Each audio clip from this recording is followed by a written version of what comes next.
The Battle of Zappolino was fought in November 1325 between forces representing the Italian towns of Bologna and Modena, an incident in the series of raids and reprisals between the two cities that were part of the larger conflicts of Guelphs and Ghibellines. The Modenese were victorious, though many clashes between Guelphs and Ghibellines loomed larger to contemporaries than to historians. In this unusually large encounter between 4,000 estimated cavalry and some 35,000 foot soldiers, 2,000 men lost their lives. The location of the battle, at the foot of a hill just outside the castle walls, is today a frazione of the municipality of Castello di Serravalle, Emilia-Romagna. Setting. Though the boundaries had been set by Frederick II, Holy Roman Emperor in person, a century before, competitive friction along the mutual marches between Ghibelline Modena, with the Emperor as patron, and Guelph Bologna, with the Pope as patron, had flared over decades.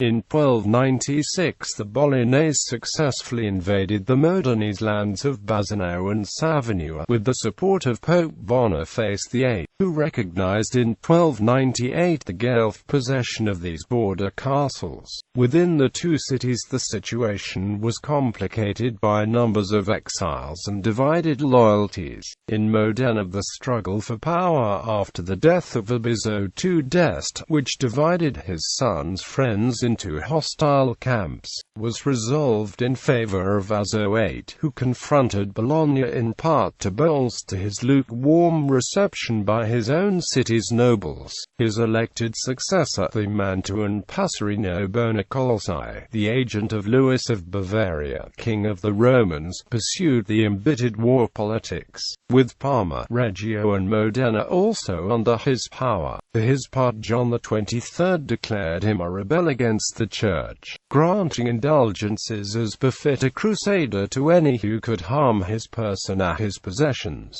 In the months before the battle, border clashes intensified. In July, the Bolognese entered Modenese territory and laid waste the fields in the section between the canals, by fire and sword. In August, a Bolognese rabble headed by the Podesta spent 2 weeks ravaging the lands of Modena. In September the Mantuans took the turn, and at the end of that month, the strategic Bolognese rocker of Montevideo was betrayed to Modena by malcontents. 2 renegade Castellans were decapitated. Battle is the Bolognese chronicler Matteo Griffini tells it. The militia and rabble of Bologna, headed by the Podesta, aided by allies from Florence and Romagna, besieged the fortress of Montevideo. Quickly an opposing force arrived, headed by Can Grande della Scala, leader of the Ghibelline faction, as own Visconti of Milan, with many of his professional German troops, and Rinaldo, Marquis of Ferrara, leading forces of Modena, Mantua and Ferrara. Can Grande soon departed for Verona, but the Bolognese took for the captain the condottiero Malatesta, Lord of Rimini. The battle took place the 15th of November 1325, towards sunset. The Bolognese had 30,000 foot soldiers, who would have been haphazardly armed, and 2,000 cavaliers, facing 2,000 cavaliers on the Modenese side, supported by 5,000 foot soldiers. The Ghibellini were arrayed on the plain where the frazione of Zirabega stands, while the Guelphs were on the slope descending from Bassaliera towards Zappolino, the Prato di Soleto surmounted by the castle. The Bolognese recalled men who had been drawn apart by arrows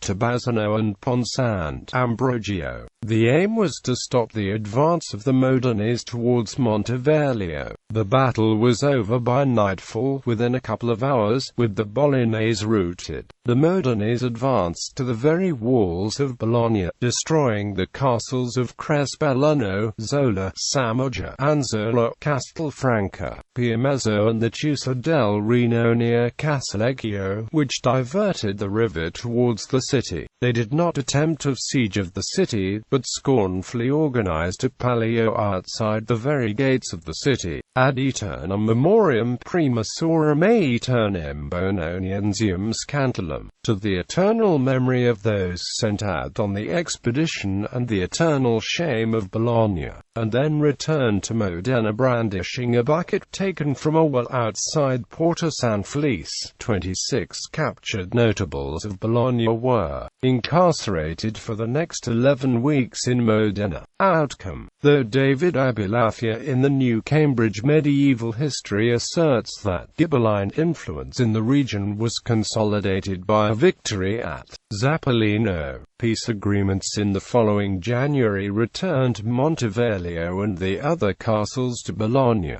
A return locally to status quo ante that was probably paid for privately as ransom, with coin in the hands of Passerino Bonacolsi. At Bologna, the coat of arms of Pope John XXII was displayed in conjunction with those of Robert d'Anjou, a mark that the old alliance of the Avignon papacy and the House of Anjou was still viable in some eyes. One of the bloodiest medieval battles had virtually no outcome and is largely ignored by historians. The battle is also famous for the wooden bucket that the Modenese took as spoils from the Bolognese. Though it is not mentioned by Griffini, this unusual booty was venerated in Modena in remembrance of the victory. The history of the bucket was told in Alessandro Tassoni's satirical poem The Secchia Rapita. It was still to be seen in the basement of the Tor della Ghirlandina in 1911.